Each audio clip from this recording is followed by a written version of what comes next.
This is Dave Wilhelm, and I'd like to talk about some of the interesting characteristics of words.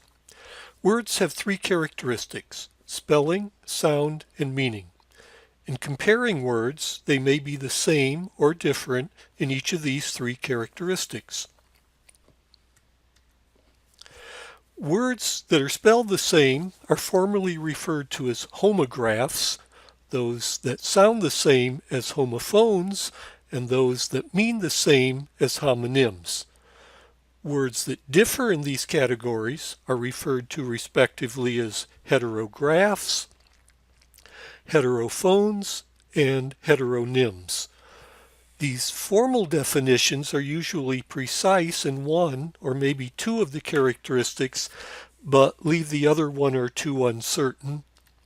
So, in order to maintain precision and avoid confusion, I'm sticking with same or different for each of the spelling, sound, and meaning characteristics. Here is a basic color wheel of the primary colors showing the same spelling words in the upper yellow circle, the same sounding words in the lower left red circle, and the same meaning words in the lower right blue circle. Each of the circles focuses on a single word characteristic and says nothing about the other two characteristics. If we move the circles together into a Venn diagram, we can see where combinations of the same and different characteristics appear. In the section of the yellow same spelling circle that does not intersect with either the red same sound circle or the blue same meaning circle are words that are spelled the same but differ in both sound and meaning, often referred to as heteronyms, such as primer the book and primer the first coat of paint.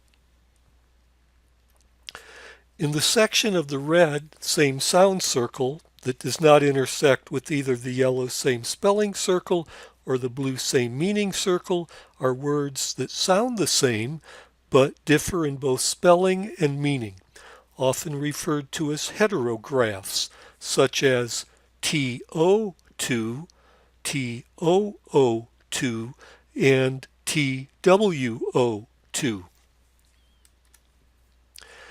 In the section of the blue same meaning circle that does not intersect with either the yellow same spelling circle or the red same sound circle are words that mean the same but differ in both spelling and sound, often referred to as synonyms, such as boy and lad. Now consider the intersections of each combination of two characteristic circles. In the orange section, at the intersection of the yellow same spelling circle and the red same sound circle are words that are spelled the same and sound the same but have different meanings, such as the verb to tire and the tire on a car.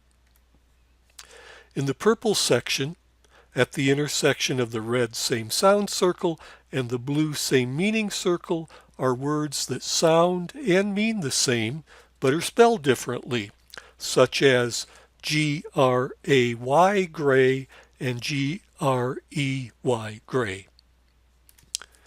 In the green section, at the intersection of the yellow same spelling circle and the blue same meaning circle are words that are spelled the same and mean the same but can sound differently, such as THE the and THE the.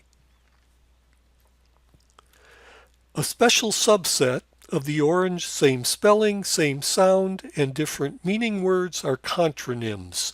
Not only are their meanings different, but are actually the opposite, such as bi-monthly, which can mean either twice a month or every 2 months.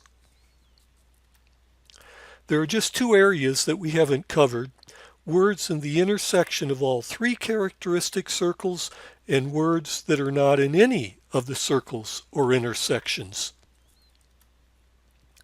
In the center gray area at the intersection of all three characteristic circles are words that have the same spelling, the same sound, and the same meaning. This would simply be the word itself, any word. Words that are not in any of the characteristic circles or intersections I term isolated. They have no common spelling, sound, or meaning characteristic with any other word. One might think these are most of the words in the English language, but I believe these may actually be fairly rare.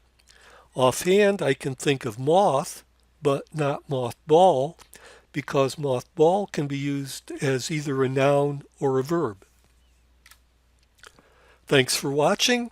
I hope you've enjoyed this little trip into the wonderful world of words.